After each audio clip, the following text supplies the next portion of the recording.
MLC का election हुआ, आज रिजल्ट आए, क्या कहेंगे आप रिजल्ट के बारे में? हम लोगों को ये रिज़ल्ट पहले से ही पता था कि रिज़ल्ट यही आने वाला है। जिस दिन वोटिंग थी उस दिन भी मैंने कहा था कि तानाशाही पर लोकशाही की विजय होगी, और आज जो फैसला आया वो यही आया कि लोकशाही की जीत हुई और तानाशाही की हार हुई। जिस तरह से नासिक ज़िले का ये इलेक्शन शुरू हुआ और जो ड्रामा नासिक ज़िला फॉर्म भरने से लेकर विड्रॉल तक और विड्रॉल के बाद प्रचार रोकने तक जो ड्रामा चला वो पूरे नासिक ज़िला, पूरा रियासत ने देखा।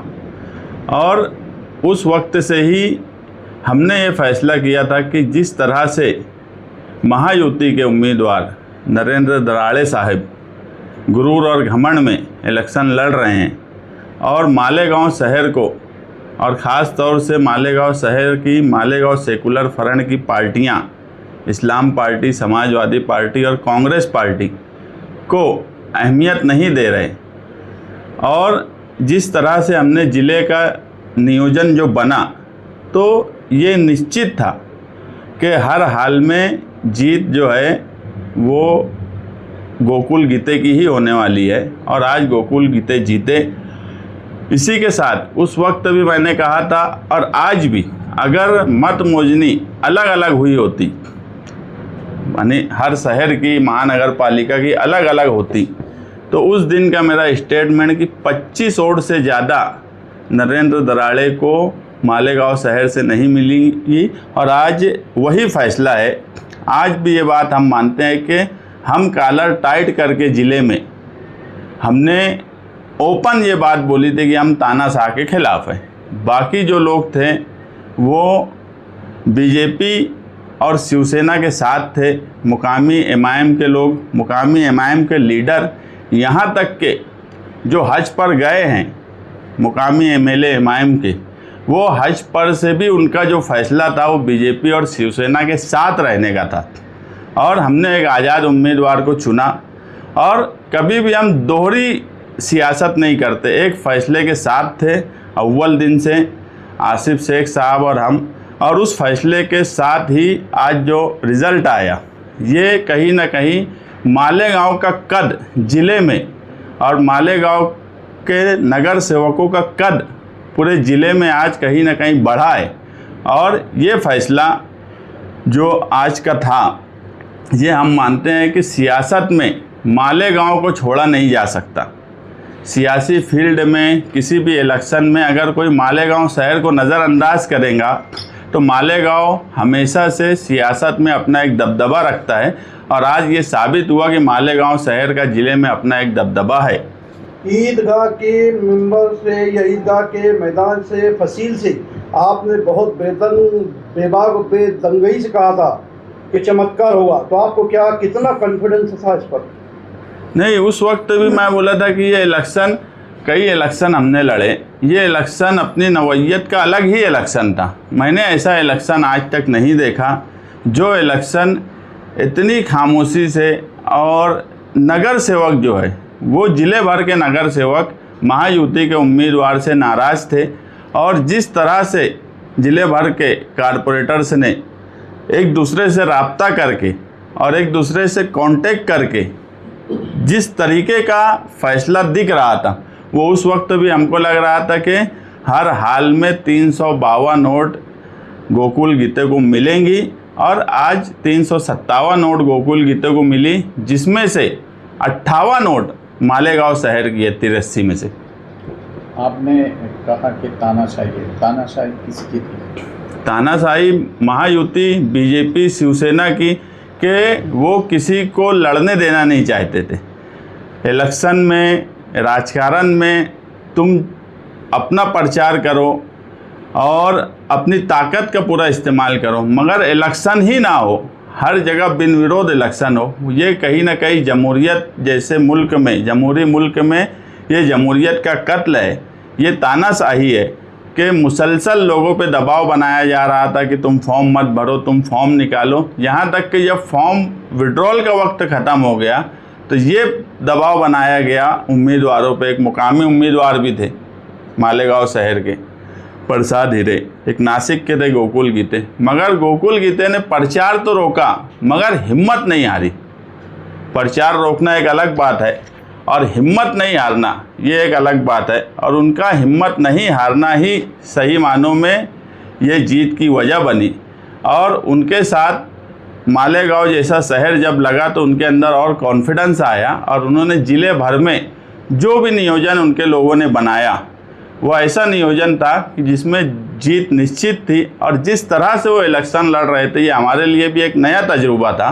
सियासत में तजुर्बे मिलते रहते हैं, ये इलेक्शन एक नया तजुर्बा था, और इस इलेक्शन से भी हमको बहुत कुछ सीखने को मिला और बहुत कुछ दूसरों को सिखाने को भी मिला।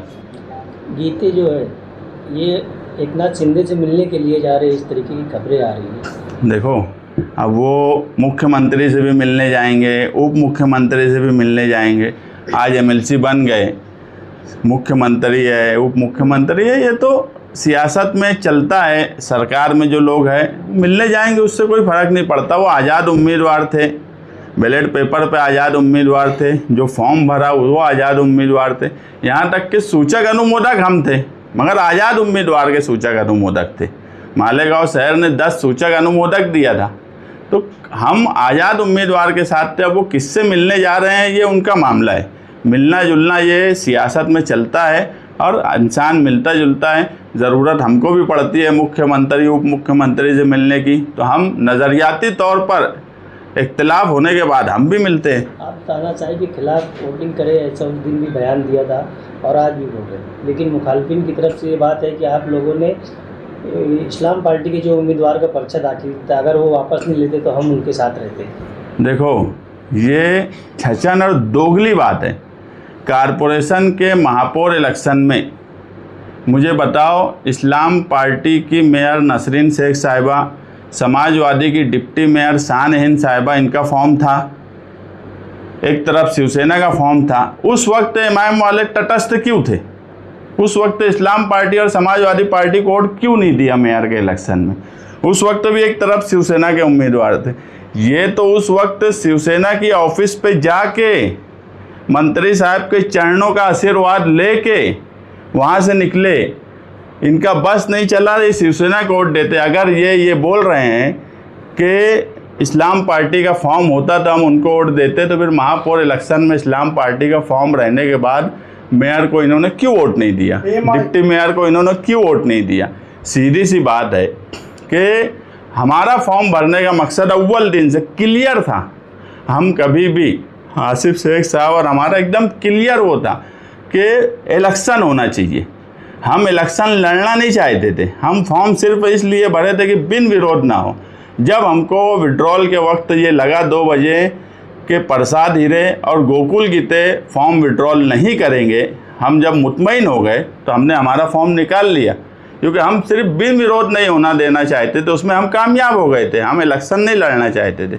और इमाम पार्टी वाले अगर बोलते हैं तो उनसे ये जवाब मांगो कि मेयर इलेक्शन में जब तुम फॉर्म नहीं भरे थे और इस्लाम पार्टी और समाजवादी पार्टी का फॉर्म था, वो इलेक्शन लड़ रहे थे, तो तुमने उस वक्त उनको वोट क्यों नहीं दिया? अगर उस वक्त ये वोट दिए होते तो आज मैं उनकी बात माना होता। ये दोगली बात करते। इनका खुद का कोई असर नहीं है इनके नगर सेवकों पे। इनके नगर सेवकों के साथ गाली गलौज करते। इसीलिए जिस रिजॉर्ट में ये रील बना रहे थे, जिस रिजॉर्ट में ये फ़ोटो खिंचा रहे थे, उस रिजॉर्ट में बाजू में बैठे हुए लोग चिट्ठी नासिक भेज रहे थे गोकुल गीते के पास कि हमारी कुछ बात होंगी तो कर लो। चिट्ठियाँ आ रही थी उसी रिजॉर्ट से जो बाजू में बैठ रहे थे। वो चिट्ठियाँ सिर्फ हम यहाँ पे हमको कन्फर्मेशन के लिए आती थी मालेगांव कि भैया ये लोग 2 रिजॉर्ट से चिट्ठी भेज रहे, क्या करना इनका? हम बोले भैया तुम्हारे हिसाब से करो। मगर हमको ये मालूम था कि कितने लोग इमाम के फूटे और कितने लोगों ने क्या किया है। आप ये कह रहे हैं कि आज़ाद उम्मीदवार को आपने सपोर्ट किया था।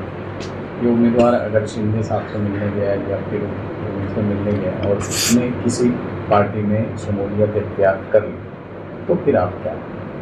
जब शमूलियत इख्तियार करेंगे उस वक्त तो उस पर बात करेंगे। आज तो आज़ाद उम्मीदवार है। मिलने जुलने का सियासत में कोई मसला नहीं है। मिलना जुलना शिंदे साहब से मिलने गया है, फडणवीस साहब से भी हो सकता है, मुख्यमंत्री के बीजेपी के, उनसे भी मिलेंगे। मुख्यमंत्री उप मुख्यमंत्री से मिलना कोई सियासत में कोई ऐब की बात नहीं है। लेकिन इतनी आनंद फानंद चार्टर प्लेन से उनको बुलाया गया तो कोई ना कोई बड़ी बात होगी। जीत भी वैसी थी चार्टर प्लेन वाली।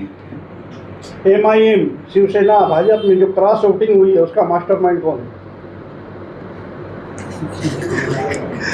देखो, शिवसेना, भाजपा या MIM, अगर इसमें कोई क्रॉस वोटिंग हुई है, मास्टरमाइंड की बात ऐसी है कि मास्टरमाइंड का नहीं सवाल है। हमारे कारपोरेटर, जो लोग ये बोलते थे कि इनके कारपोरेटरों का तो अभी कोई पूछने वाला नहीं, इनके कारपोरेटरों से तो कोई बात नहीं करने वाला, जो ये बोलते थे, हमारे जो कारपोरेटर मालेगांव सेकुलर फ्रंट के थे, वो इतने मुतमईन थे हमसे कि उन्होंने आखिरी तक ना दराड़े से, ना गीते से, ना किसी और उम्मीदवार से रब्ता किया, मगर इनके ही कारपोरेटर कूद कूद के आ रहे थे। तो मास्टरमाइंड का सवाल नहीं है, भरोसा लीडर पे कारपोरेटर का कितना है, ये अहम बात है।